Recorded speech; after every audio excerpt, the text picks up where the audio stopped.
Creo que nunca en la vida, y siendo regiomontano, nunca había entrado aquí. Honestamente, nunca había entrado aquí. Revisión 2022 fotografía. Está súper oscuro.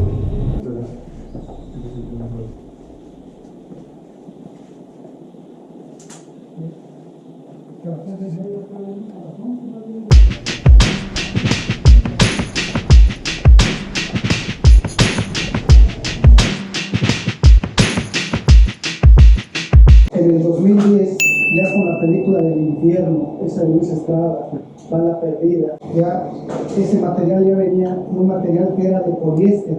Este material ya no se rompía, que es muy resistente, se arruga y todo, pero no se rompe. Y este material ya venía el sonido codificado sobre la perforación, lo que venía siendo el doble digital.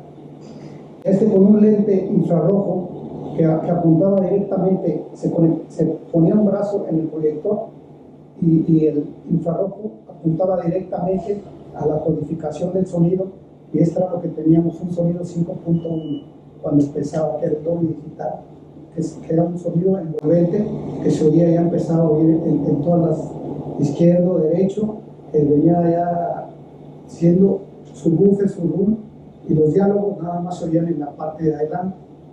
Esto ya es lo que duró hasta el 2013, antes de que las películas migraran a lo que ahora es el formato digital, que ya vienen inyectadas en un disco duro y se proyectan como si fuera un video. Y aquí tenemos estas maquinitas que ahora nos apoyan con esta cinta especial. Entonces, cuando viene una película así quebrada la perforación, ya no es necesario quitar la escena. Con esta se refuerza la perforación que está quebrada y sigue, ya se puede proyectar sin ningún problema. Igual pasa con la de 35 milímetros. Esta es una película de 16 milímetros que viene siendo en este formato. Hacía el diagnóstico de esta película y me encuentro con que la perforación esté quebrada, pues no voy a quitar la escena. Lo que voy a hacer es reforzarla con esta máquina.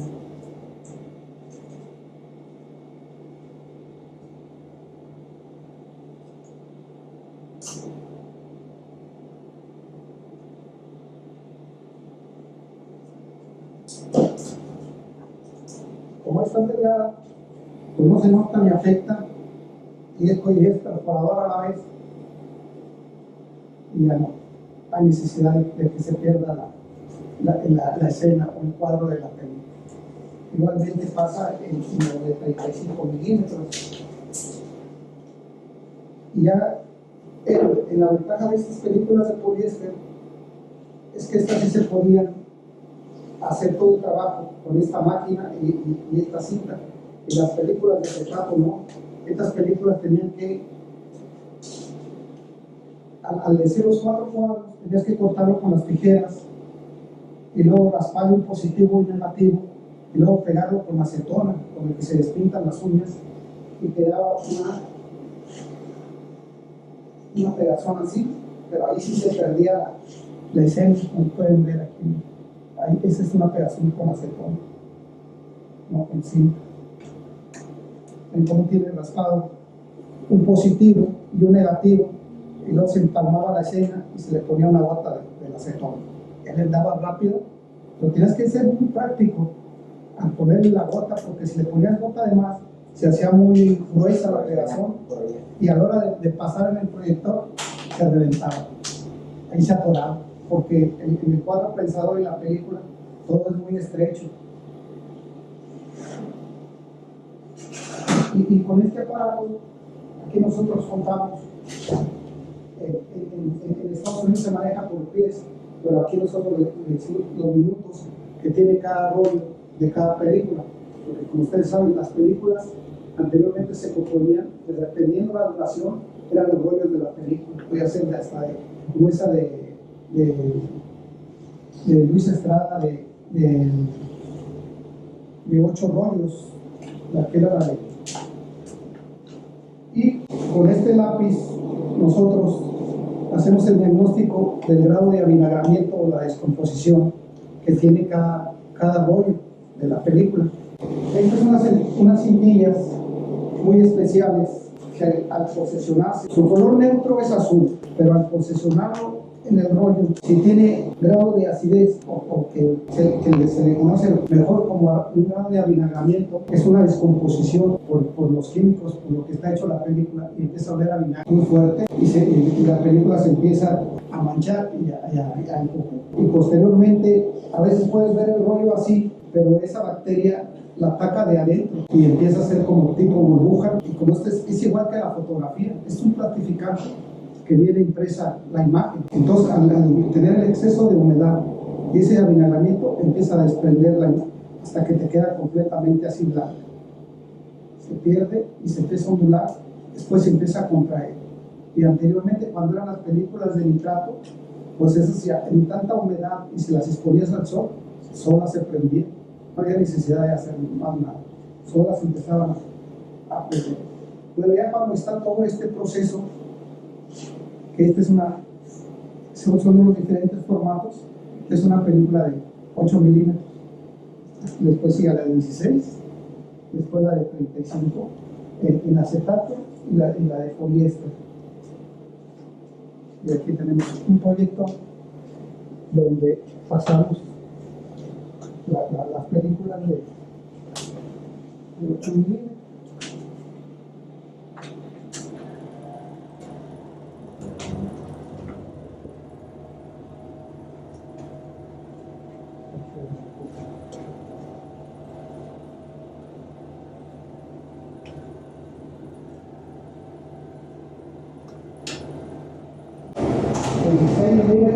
Con sonido.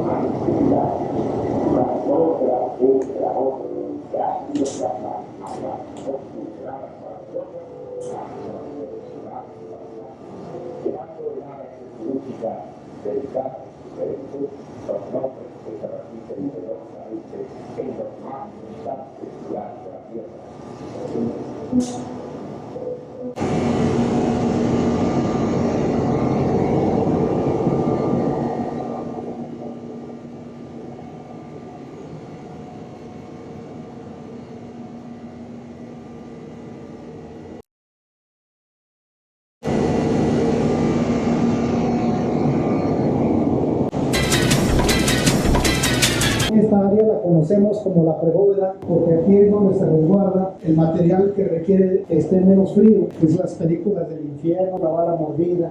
Así es que pues, ¿cómo le vamos a hacer? ¿Cómo le vamos a hacer? Todos ustedes son iguales, ¿no? Unos abusivos, corruptos, hijos de su... Disculpe mi exabrupto, oficial. Dígame cuánto cuesta la infracción por insultar a una autoridad. No, pues que será de unos 10 a 15 salarios mínimos, dependiendo de la gravedad del insulto. ¿Y cómo es eso? Pues sí, mira, no es lo mismo un pendejo que un chinga a tu madre. No es lo mismo. O sea que se tabula distinto, ¿verdad? Sí. O sea que una buena ventada de madre ha de costar unos 200 pesos. Pues sí, algo así, por ahí. Como estos.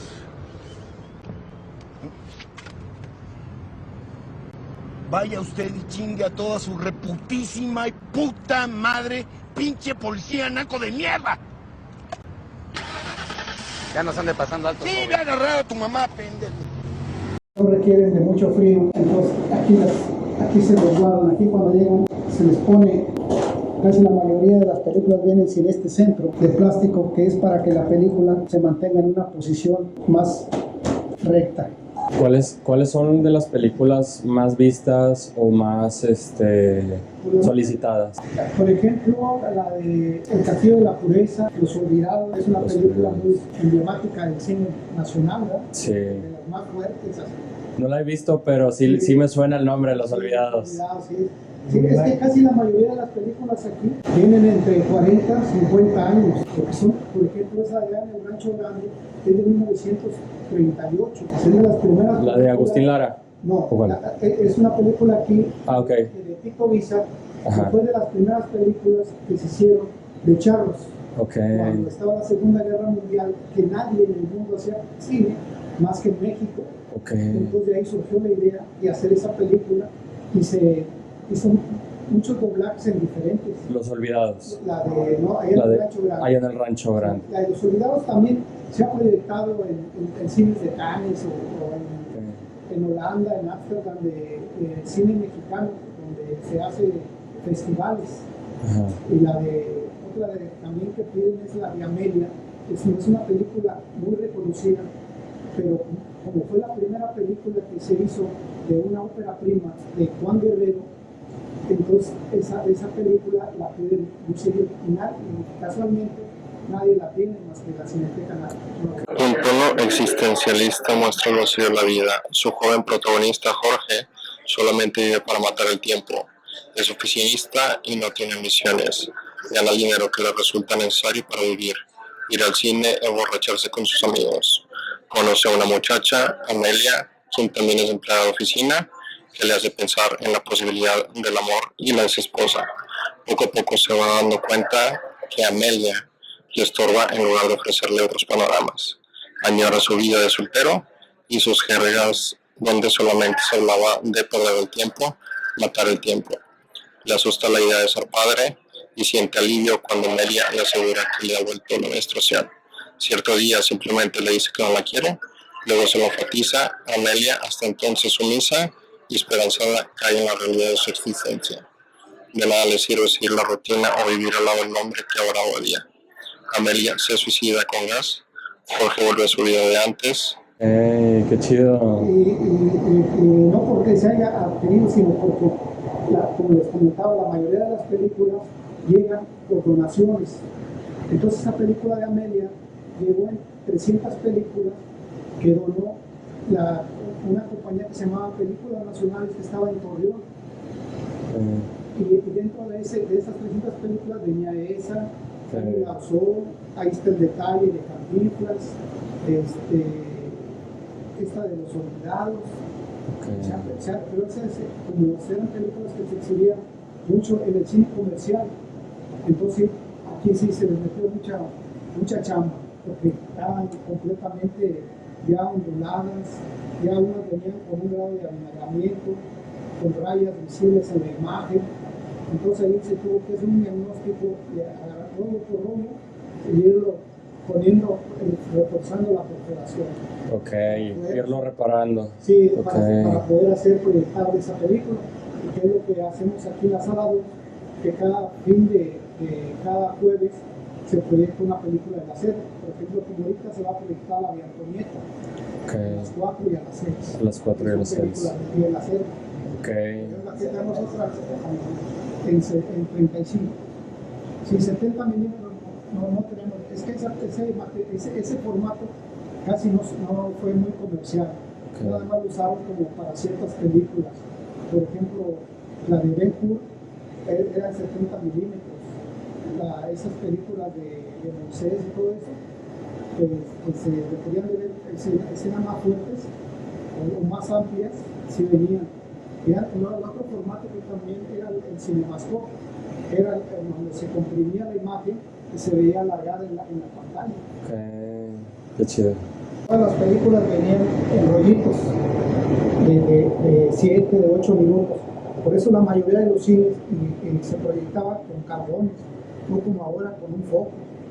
Había un positivo y un negativo que las compañías compraban los carbones, los fabricaban en un carbide, en Apodaca. Okay. Venían en cajas y uno era más delgado, ese era el positivo y el más grueso era el negativo. Entonces los proyectores se levantaba la tapa y tú tenías que colocar el carbón y luego con las perillas pegarlo y hacía como una especie de corto y hacía un arco volcánico y eso hacía que se fuera consumiendo el carbón. Entonces por eso a veces la pantalla se iba perdiendo la nitidez de la luz, se iba quedando oscura porque el carbón, el proyeccionista se descuidaba y no lo iba acercando. Entonces esa era la chamba que tenía. Por eso en todos los cines había 2 proyectores y 2 proyeccionistas. Tenías que estar pegado y estar haciendo cambios constantemente, porque las películas eran hasta de 13, 14 rollos. Ok. Sí. Y luego ya después, posteriormente, para ir simplificando espacios, se crearon el 1 y el 2 y las películas se hicieron de 5 rollos y ya en estas latas más grandes, porque así requerías de mucho espacio. De mucho espacio. Mucho espacio. Eran unas bóvedas muy grandes para resguardar, por decir, 1000 películas, un área bien grande y la estantería y todo. Entonces requería de mucho. Y así, ¿no? Así, inclusive en la Cineteca Nacional tienen otro tipo de estantería que es se mueve por unos rieles y se va comprimiendo. Ajá. Queda así en esta posición como a 3 metros y ahí se resguarda rollo por rollo. Y de aquí abajo hasta arriba. Y no requiere de mucho espacio. Nada más que aquí por el espacio no se pudo acoplar ese tipo de estantería porque también se requería aquí. Pero lo que es cine, la Cineteca Nacional, tienen ese tipo de estantería para resguardar porque ellos tienen hasta 40,000 títulos. ¿Cuántos títulos? Nosotros aquí tenemos como 1000, pero 1000. tienen como 50,000. 50. Porque hagamos que la Cineteca tienen 50 años. Sí, claro, sí. O sea, Aquí están, la Cineteca de Nuevo León es desde el 98. Del 98. Desde el 98. Estamos por cumplir 25 años ahora en el mes que entra. Sí, y la Filmoteca y la Cineteca Nacional pues ya son instituciones de muchos años. De muchos años. Y además ellos sí tienen convenios con otras instituciones de todas las partes del mundo para intercambiar materiales. Eso pues ahí encontrar películas alemanas, italianas, francesas. Y aquí nosotros tenemos una que otra película extranjera. Pero casi la mayor parte es cine nacional. Sí, cine mexicano. Cine mexicano y cine que se hace aquí. Por ejemplo, aquí, como ustedes saben, el CONARTE apoya a los cineastas que van empezando. Sí. Y cuando ganan el proyecto, que hacen su película, una de las copias se queda aquí en la institución.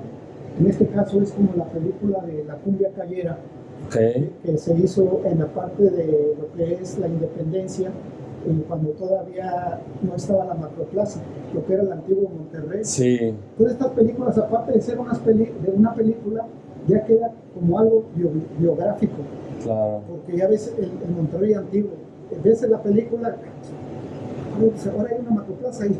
Antes estaba el cine Elizondo y estaba otras ondas ahí. Claro. Ves las rutas de camiones que existían antes, que pasaban por ciertas áreas. No, y sí se ve la diferencia cuando se ve, incluso en las fotografías, no se ven los camiones, cómo se visten las personas en aquel entonces, se nota, se llega a notar. Sí, inclusive hay instituciones que te piden, si tienes documentales de 1930, de 1940 o 50, para de ahí sacar la moda. De ver cómo se vestía la gente y hacer otra vez, sacar eso al mercado. Como a manera de estudio para poder agarrar como tal vez ideas y sacar nuevas modas. Sí, de ver, mira, pues en 1940 se usaba el vestido así o los pantalones. Ahora pues vamos a hacer esta reforma así. Como un estudio de mercado. Un estudio de mercado. Como un estudio de mercado, Sí, a veces que hablan, oye, tienes documentales así de eventos sociales de 1930, de los 40, de los 50. Pues sí hay algunos. Y si es que queremos verlos, porque queremos ver ahí cómo era la moda en esos tiempos. Claro. Y ahí hacen unas reformas y la vuelven a sacar al mercado. ¿Dónde empezó usted, señor Martín? ¿Dónde empezó a trabajar en la restauración? En la restauración, yo empecé en una compañía que se llamaba Películas Nacionales, que estaba por la calle Zaragoza, y yo me de llano, a un lado de una ferretería muy grande que se llamaba El Dragón. Y luego ya más enseguida estaba La Sultana. Cerca del cine Elizondo, entonces. Pues no, prácticamente, porque el cine Elizondo estaba por la calle de Zaragoza, antes de llegar a Padre Mier, pues ya se la bajada ahora, casi enfrente de Josefinos. De Josefinos, sí. Josefinos todavía sigue existiendo. ¿Por dónde está la fuente? Por donde está la fuente. Exactamente, donde está la fuente, ahí estaba el cine Elizondo. Todo eso porque era un cine muy grande. Sí, y se veía muy chido ese cine, la verdad, sí. Era una arquitectura japonesa. Primermundista. Ese cine hubiera quedado como una memoria histórica de lo que era la arquitectura del cine antiguo. Porque antes no hacía nada más el cine cuadrado como ahora, la sala. Como antes casi la mayoría de los cines era una arquitectura muy bonita y con pinturas de ciertos artistas que iban y pintaban en las paredes del cine. Por ejemplo, el Cine Rodríguez, que estaba por la calle de Arramberry y Juárez, también tenía unas pinturas muy bonitas, entrabas tú y tenía unos pilares muy grandes que arriba se alzaba con una luz que se usaba en ese tiempo, que era de luz neón. Ok. Que apagabas y quedaba esa lucecita prendida. Qué chido. Y quedaba media luz y tú veías las pinturas bien bonitas. Okay. Lo que era el Cine Florida también. De hecho, el cielo estaba pintado con estrellas. Tú volteabas hacia arriba y parecía que estabas al aire libre. Qué chido. Y tenía unos candiles muy bonitos hacia los lados. ¿El Cine Florida en dónde estaba? Estaba en la calle de Galeana y Calzada Madero. Okay. Entonces, esos cines, por ejemplo, como el Reforma, Juárez, en Monterrey, tenían capacidad como para 3,000 gentes. ¿Y el Cine Elizondo, por qué se toma la decisión de que se remueva? Bueno, pues esa fue la decisión de Martínez Domínguez en ese tiempo, que era el gobernador. El gobernador. De tumbar todo y hacer la macroplaza allí. Ok. Y pues mucha gente no estaban. Sí, no, pues era una reliquia, era tener una Quería reliquia. que se quedara allí como una biblioteca o como una cineteca, como lo que es ahora. Sí. ¿Sí? Para, o sea, allí remodelar y hacer allí que se proyectara el cine de arte ahí. Ok. Hubiera quedado bien padre, porque estaba grandísimo. Sí, no, yo lo he visto en fotos y se ve asombroso, es asombroso ese. Estuvo. Padre. Pues, Y de allá de la productora en la que estabas, Sí, ya después, cuando se abrió aquí con arte, que empezó a hacer todo este proyecto de las bóvedas y todo esto, pues ya vinimos para acá. Y aquí estamos. okay. No, pues, ¿cómo dijo que se llamaba la que estaba ahí en Zaragoza? Era película, es que había diferentes distribuidoras. Por ejemplo, ahí estaba Películas Nacionales, estaba Películas de la Sultana, que distribuía lo que era todo lo de Columbia y lo de Red Century Fox. Cada distribuidora tenía su compañía. Entonces llegaban directamente de Estados Unidos cuando salían del laboratorio a México. Luego México ya lo mandaban a las ciudades más grandes, y luego de aquí se hacía la repartición para Torreón, para Chihuahua y todas. En ese tiempo había muchas terrazas aquí en San Juan, en Galeana, en China, todo lo que era la parte de Chavín. ¿Cuáles son las predicciones del Maga Gloria para proyectar en México o la zona de Es dependiendo del productor. Mira, como esa película no la era de Sorrentino, era hace una vez en Hollywood. Él no la quiso hacer en digital. Él la quiso en 35 milímetros y es nueva. Esta película es nueva. Y a Coque ya se quedó aquí. Pues sí, porque ya estamos pidiendo que nos manden la dirección para regresarla y no nos la mandan. al rato la proyectan, al rato la proyectan. Sí, estamos proyectados. Y ya pues con el tiempo ya tengo otra también que nos la prestaron. Y luego ya hablas, oye, mándame la dirección para regresar. Y no No contestan. contestan. Ya decir, pues quédatela ya. No sé.